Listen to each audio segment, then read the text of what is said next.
So tonight, in partnership with Enough is Enough, we'll be discussing 16 days of activism, mobilizing against gender-based violence, and we have with us Wemimo Adewunmi. She is a media and communications manager at WARDC, and she's also here to join in, right, and do justice to the topic on gender-based violence. Hi, Wemimo. Hi, good evening, ladies. Good evening. Good evening. Okay, so this subject of gender-based violence, right? First of all, let me just put out what everybody says, but they are afraid to say it because they are afraid to get cancelled. Why are we always having issues around gender-based violence and it's always women? You know, they feel like our own self is too much. Everything gender-based violence, everything gender-based violence. Why is that still a topic of conversation till now? So this is 8:04. In 6 minutes' time, it will be 8:10. In that amount of time, about 11 women would have been killed across the world. So that's why it's important. The UN just announced that every 10 minutes, about 11 women are killed, and they're killed by intimate partners or family members. So yes, women don't just want to make noise. It is a real problem. Violence against women and girls is very real in various shapes and forms. So we must talk about it. I mean, to dedicate a whole 16 days to a topic means that it's really crucial and it's affecting a majority of people. Women are not in the minority. I love to say this over and over. In Nigeria, women make up about 50% of the population. That is not a minority. So issues that affect that number of women across Nigeria, across Africa, across the world, both in the workplace, both in healthcare, in politics, everywhere, in every sector, women are marginalized. And until we move and get to a place where there is equity, justice, and fairness in access to opportunity, we will keep talking. Awesome. But let's quickly do a review because I'll come to Messi now. In your opinion, right, I mean, there were really prominent cases of domestic violence that even resulted to death, right? Even right here in Nigeria, right? In your opinion, do you think our justice system is doing well when it comes to resolving issues around gender-based violence in Nigeria? From our organization, we have a press statement that's going out early tomorrow morning. And in that, you see, I wrote something about the progress. I love to also count our gains. There's been some progress made, and we can see the progress in the enactment and the creation of the Violence Against Persons Prohibition Act in 2015. That's a massive gain. This is because before the VAP Act, there weren't so many strong points in the Constitution under which women could sue or challenge injustices to them on various fronts. In fact, our Constitution in Nigeria, unfortunately, grants power to a man to beat his wife. I hope you read that. There are so many parts of the existing Constitution that is dangerous to the existence of women. So what the VAP Act does is that it then gives women rights organizations and women to be able to go to court and challenge injustices to themselves. So there has been some move. For us also at WARDC, we've gone beyond just, so there is now a VAP Act nationally. Amazing.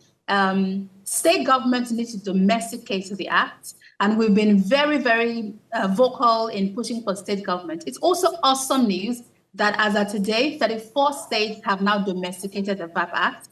That is amazing news. But we're not stopping there. We're saying, all right, so you're domesticating the VAP Act, but you also need to put your money where your mouth is. It's one thing to have the law. If women do not have the empowerment to then demand for the implementation of that law, a lot of lawyers still do not know about the VAP Act. When there's a rape case and it's to the police station, the police officers still do not understand the VAP Act. So there is still a wide gap. We are taking a step further to ask state governments to create a fund to end sexual and gender-based violence. That's our call in the 16 days of activism, that state by state, there is a fund set aside to provide legal aid for victims and survivors, and psychosocial support for survivors, to ensure that judges, police, every first responder is also trained to know what to do, where to go, what evidence to preserve. There are shelters created for women in state. This is when we are addressing the issue. If we just say go to, many women stay in abusive relationships because they have nowhere to go. We run a shelter at Watsi, and we know how dire the need is for victims, women and girls who need a place to stay so that they can live abusive environments. States need to own this also. All right, so I want to take you on the fact that we have seen that there's been efforts, legislative measures, and enforcement seem to be, not consistent. And then you still have, with the level of awareness, you still have cases underreported. So what's the way forward? What's your organization doing? What can the people do? How can we get beyond just having this legislation and ensuring that, there's enforcement on the side of the law and, those who are actually meting out this act are being made to face the law. And then also that, there's a level of people just don't continue to keep quiet, because we know that the culture of silence is still ongoing despite the level of awareness. So how do we move beyond all of this? There is a lot in what you just asked, and there's a lot to be done to move us from where we are to where we need to be. Regarding the law, like I said, it's fabulous news that the VAP Act is now domesticated. Women need to know that they now have a legal instrument by law with which they can challenge injustices to them. As you might also know, the legislators, the National Assembly is trying to repeal the VAP Act, and women's rights organizations had kicked against the repeal because a repeal means that you are yanking off the act, which took years before it was finally passed into law. So we are in discussions with the legislature and with other women's rights organizations. WotC is also championing this course to say, why do we want to repeal the VAP Act? So one of the lawmakers is saying there are lines in the VAP Act that could be better. So we're sitting with them to say, all right, what are these lines that you think should be amended or expunged? You need to carry us along. So we are actively, very actively, capital letters, sitting with the legislature to look at this law line by line so that when it's presented before the Senate, it represents the yearnings, the needs and the gaps that exist for women in Nigeria. So the VAP creates a strong legislative tool, legal tool for women. State by state, there is still a large need for states, like I said earlier, to take ownership. I know that we pushed for them to domesticate the act. Now that it's domesticated, the states need to do more and realize that there is a pressing issue. So now begin to train first responders, the police in the state. How do we have gender desks within the state?